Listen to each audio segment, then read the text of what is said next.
do accident diffusions, and I teach you in the course to do that. So we go back to the exact moment in time. In Moscow, I had a man who had been in an accident. It was 10 years earlier. He had been in the hospital for 2 years. He had his leg broken in 3 places, and the pain was still so great after all that time that he couldn't focus or work. And so when we did the session, we had to go back to seconds before the accident, where he realized if he had made another choice, he wouldn't have had the accident. And he hadn't forgiven himself. As soon as he forgave himself, all the pain was gone after 10 years. So accident diffusions are very, very important. Another book called Relationships of the Above Average People. And it's all about, you know, your vibrations have to match when you're in a primary relationship. You have to be on the same page, or it just doesn't feel quite right, you know, and either you accept as is and do your own little thing, or you move on in life. So it's very, very important that you look at those areas of your life. If they're holding you back, then you need to make another choice. Say the name of that book again, The Above Average One. Relationships of the Above Average People. Olivia, I think, is the author. If you have any trouble finding it, contact me and I'll let you know. Yeah. So relationships, we're in them, we want out of them. We're out of them, we want in them, right? And they're a challenge today, but welcome them, because that's how we learn and grow, right?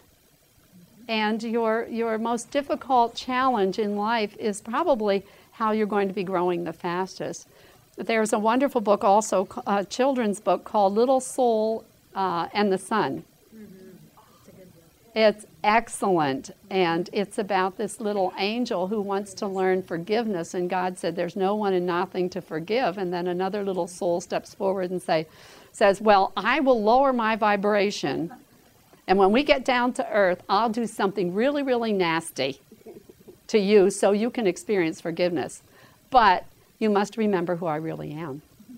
And then in the end, God says, but I have sent you, remember, I've sent you nothing but angels. So when that person is being so nasty to you, remember that they have lowered their vibration just to help you out.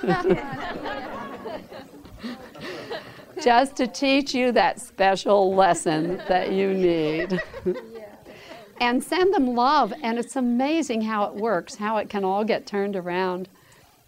I worked with a woman in Budapest, and she was 37, and her uncle had left during the '56 revolution, and it left the family in jeopardy because the police were always checking on them, the communist police, thinking they were spying and so forth.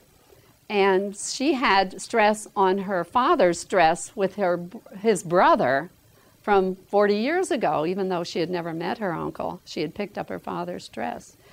And her uncle and father had not communicated in 40 years. And so we stress diffused her in class on her uncle that she had stress on from her father. And that night, after 40 years, her uncle called her father. 40 years. We're all connected. We are all one. And so remember, when you're upset with someone and you just want to send out those barbs and so forth, remember it's a boomerang. And 500 is unconditional love. But the most important thing is to love yourself. I have a friend who goes each day, kissing herself. So give yourself a great big hug. And when you wake up in the morning, look in the mirror and say, I love you. You are my best friend. And then treat yourself like your best friend all day long. And get that sweetness in your life so you don't have diabetes from not having enough sweetness in your life, or you don't have heart problems from not loving yourself. So when you take care of your relationship with yourself, you'll be guided to do the right thing in all those other relationships.